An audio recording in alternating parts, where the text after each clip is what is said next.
Ooh, up everyone, this is Mr. Lord Dark Professor Dark Joker with this week's video. This week will be an edition of History Behind Fiction.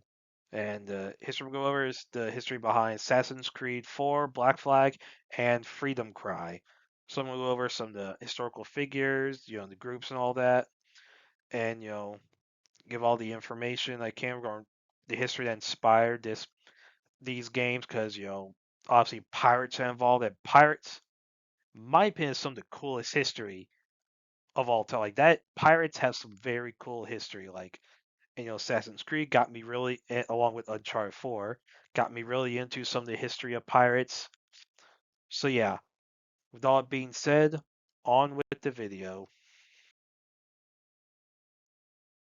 First off, I'm going to get into some of the characters involved with the history behind these games. Mary Read. So she arrived on New Providence in the Bahamas sometime before 1720. We don't know. For a lot of these pirates, there's very little information we do know about some of their early lives. And so, but what is known about Mary Read, she worked with John Rackham and Bonny and some other pirates to steal the William. And she joined Rackham's crew on the William. She was captured on October 22nd, 1720 by former British privateer Captain Jonathan Barnett and was sentenced to death for piracy. Now, she claimed to be pregnant in order to delay her execution, and she died, sometime April 1721, with no known confirmation on whether or not she was actually pregnant. Basically, like, back then they didn't want to execute the baby inside of, if the someone since the execution was pregnant, they don't want to punish the baby for the crimes of the mother. That's essentially why, like basically it's why, Mary Read and Anne Bonny, they pleaded their bellies, as the basically what the phrasing would be. And so, yeah, Blackbeard. So he lived 1680 through November 22nd, 1718. Obviously, one of the most famous pirates of this time period. So famous. Basically, about every fictional story regarding pirates, most of them involve mention him in some way. I mean, of course, One Piece. You know, obviously this game, these games, Assassin's Creed. Black Flag. So many. I mean, Blackbeard is a very important figure in the history of pirates, and so he was his name was like either Edward Teach or Edward Thatch. It's not, neither name has been confirmed to be his real one. It was common for pirates to use aliases for various reasons, and so it's not known where or not either of those was his real name. Now he was involved with the Republic of Pirates in New Providence, in Nassau. He joined the crew of Benjamin Hornigold around 1716 and captained his own sloop in 1717. He took control of Stede Bonnet's ship, the Revenge, in 1717, and later captured a French ship called the La Concorde and repurposed it into the Queen Anne's Revenge, which is the ship most people know Blackbeard for. He had a flotilla of multiple ships, so he had multiple ships under his command. You know, didn't necessarily see all those ships in Pirates of the Caribbean on Stranger Tides, but and so he named himself a commodore of those ships in May 1718 and blockaded Charlestown, South Carolina. Which we see in Assassin's Creed 4, and he accepted a pardon on June 1718, but he later returned to piracy, and he was killed in a battle against Lieutenant Robert Maynard. Benjamin Hornigold. He lived 1680 through 1719. He operated as a privateer during the War for Spanish Succession, which lasted from 1701 through 1714. He became a pirate 1713 and captained the Mary Ann.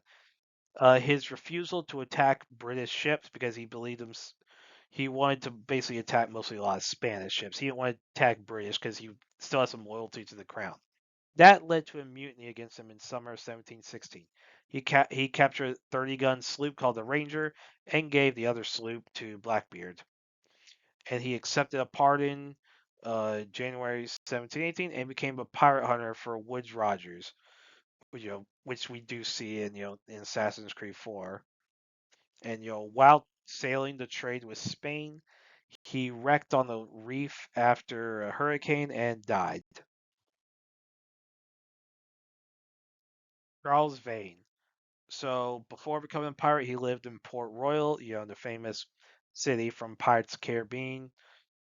He worked with Henry Jennings in salvaging a lost 1715 Spanish fleet, and he moved to Nassau by winter of 1717 and ultimately led the pirates refusing a pardon from King George I of England before accepting it after being captured on February 23rd, 1718. He returned to piracy on March 21st, 1718, and helped retake Nassau from the British.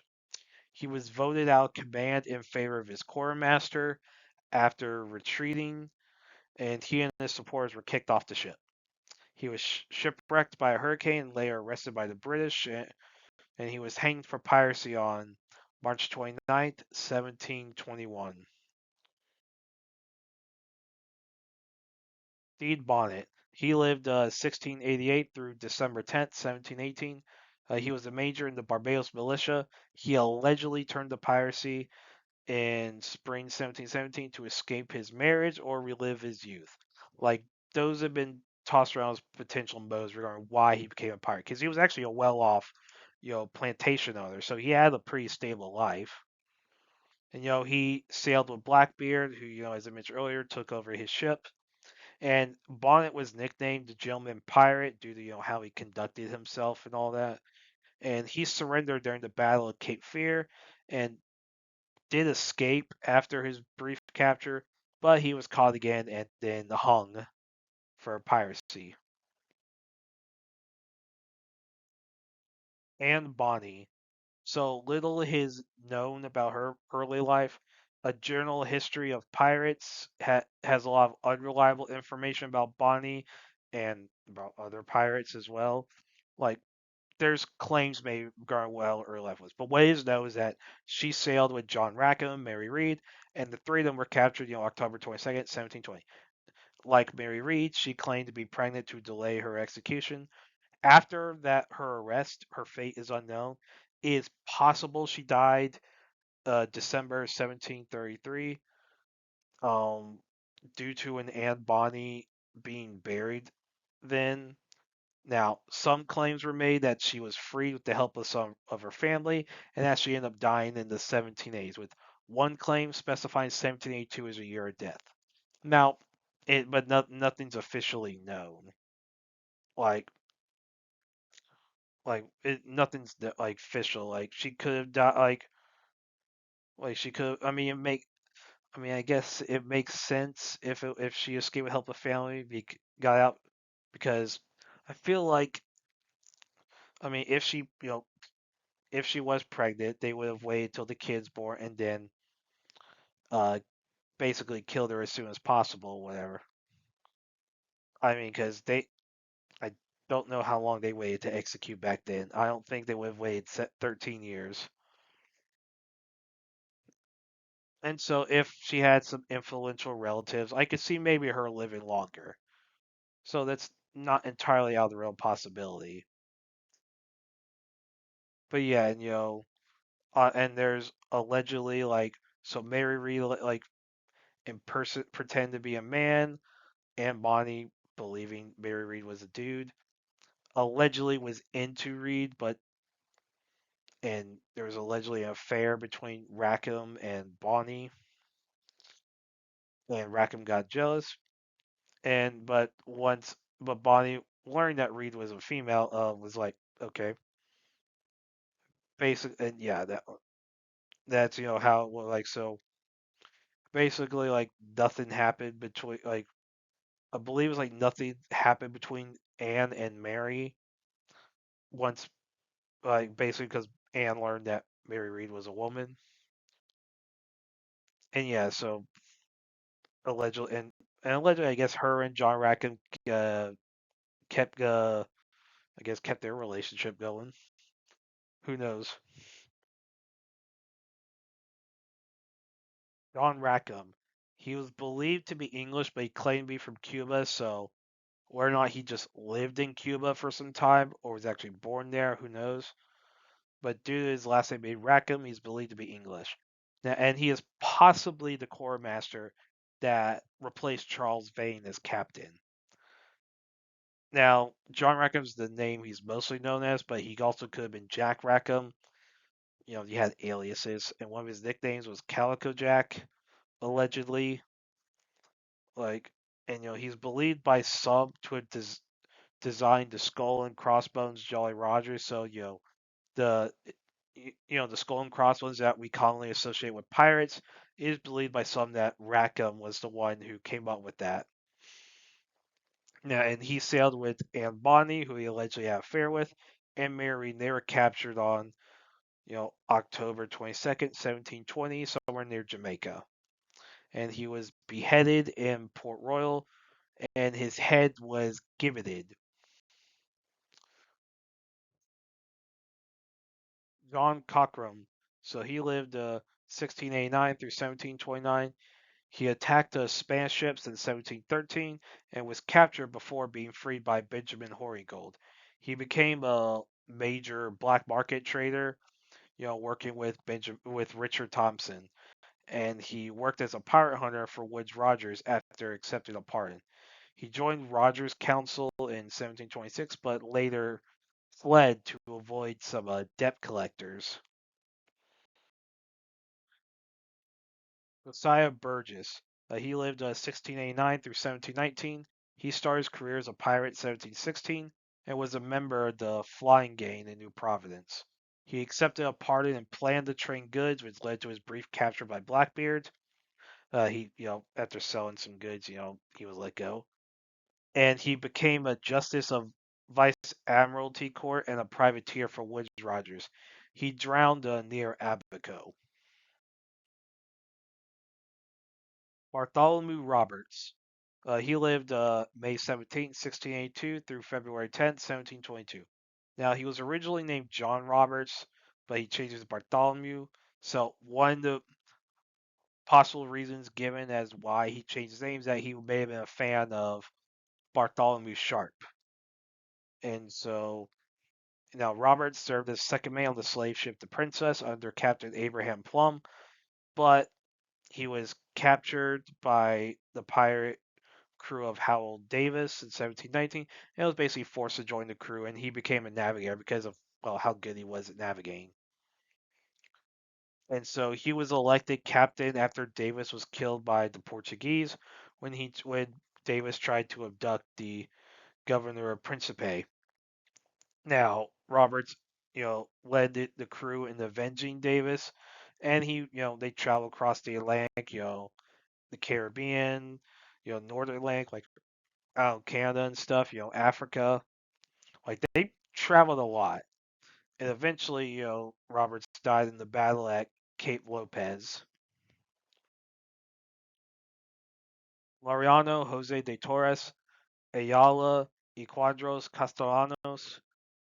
He lived 1645 through 1725. He was the 30th governor of La Florida, or Spanish Florida, from September 21st, 1693 through 1699. He served in the War of Spanish Succession. He was the 42nd governor of Cuba from January 18th, 1708 through um, February 18th, 1711. And during his time as governor, he operated a tobacco business, and basically that was big in helping that generated a lot of money through Cuba. So the economy basically did very well due to tobacco. Woodes Rogers. So he lived 1679 through July 15th, 1732. He served as a privateer during the War of Spanish Succession. He rescued stranded Scottish sailor Alexander Selkirk, whose story inspired the book Robinson Crusoe. And Rogers wrote a cruising voyage around the world to describe his exploits. You know, basically during his career as a privateer, and to help British trade the South Seas due to some of the supply issues that his crews had. And so he served as governor of the Bahamas from January 6, 1718 through June 1721, and from October 22nd, 1728 through July 15th, 1732. And during his time as governor, he hired pirate hunters who had accepted pardon from King George I, which Benjamin Hornigold being one of the more famous pirate hunters. Lawrence Prince. He was born 1630, and he arrived in the Caribbean in the 1650s. Now his name is anglicized as Lawrence Prince. So he operated as a privateer and slave trader, and I guess there's some project he raided Mompos in Grenada, and he joined Henry Morgan and John Morris in sacking Panama in 1671. And he built an estate on the Linguania Plain and ended up dying sometime in the 1680s, with Morgan, I believe, buying the estate after his death. Louis Godin. So he lived from February 28th, 1704 through September 11th, 1760. He was professor at the French Academy of Sciences. He sailed to Peru on an expedition to figure out the figure of the Earth on May 16th, 1735. And he ended up being a math professor in Lima and made seismological observations after the 1746 Lima Callao earthquake, and made recommendations to prevent damage to new buildings that were constructed after that earthquake. He returned to Europe in 1751 and was appointed a president of the College for Midshipmen in Cadiz, Spain in 1752. And he took observations during the 1755 Lisbon earthquake, you know, basically similar to what was he did in that 1746 one, trying to make recommendations regarding how to build stuff to help deal with damage. Pierre Marquis de Fayette. So he was a captain in Louis XV's Navy and a member of the Order of St. Louis. He was appointed Governor General of St. Domingue in July 1732, and he used legislation to deal with the Maroon rebels, in the area. I'm going to get into some of the groups involved with these stories. The Flying Gang. So this group lasted from 1713 through 1718. It formed the Republic of Pirates in Nassau, New Providence, in the Bahamas, after privateers from the War of Spanish Succession and Queen Anne's War became unemployed due to their services no longer being required, in war. So they were like, well, crap, what do we do? So that's why it became pirates, because they knew how to plunder and pillage. Not really much else, I guess. And so each crew had their own codes of conduct. So pirates would vote on captains, and loot would be shared equally. So that's how So let's say Charles Vane was able to get voted out of captain position. And so some of the more famous members of the Flying Gang included Benjamin Hornigold, Henry Jennings, Josiah Burgess, Blackbeard, Charles Vane, Stede Bonnet, Samuel Bellamy, Olivier Levasseur, Edward England, Anne Bonny, Mary Read, and John Rackham. The group disbanded in 1718 when Woodes Rogers took over Nassau and offered pardons to pirates who surrendered. The Maroons. So basically, the Maroons. Those are the names given to escaped slaves that formed various communities and resistance groups in the Americas, specifically around the Caribbean. And you had the first known settlement was formed after a slave rebellion in Dominican Republic in 1522. Like basically these resistance groups, they were involved in multiple rebellions in this time period, and there were two like Maroon Wars that were fought from 1728 through 1740 and 1795 through 1796. But, like the Maroons and the British were fighting each other, like full on wars. I mean, negotiations were made, I guess, to have like a relatively peaceful solution. But yeah, so a lot of these communities they still exist today. I mean, they're just part of the countries that they're located in. But a lot of these like villages, whatever that were formed by the Maroons, they still exist today with their descendants, inhabiting those villages. And that's it. Did y'all like this video? Did you dislike this video? You know, I was interested in getting to like covering these games because the history of pirates is freaking awesome. So yeah, I thought which is probably why I enjoyed Assassin's Creed 4. You know, is like all the pirating stuff. So yeah, you know, yeah. So did you? Is there anything I got wrong? Do you agree with the information I put? Disagree with the information? If I got something wrong, feel free to let me know. Is there anything I forgot? To put in. Like, share, subscribe, all that stuff. Look forward to the next video.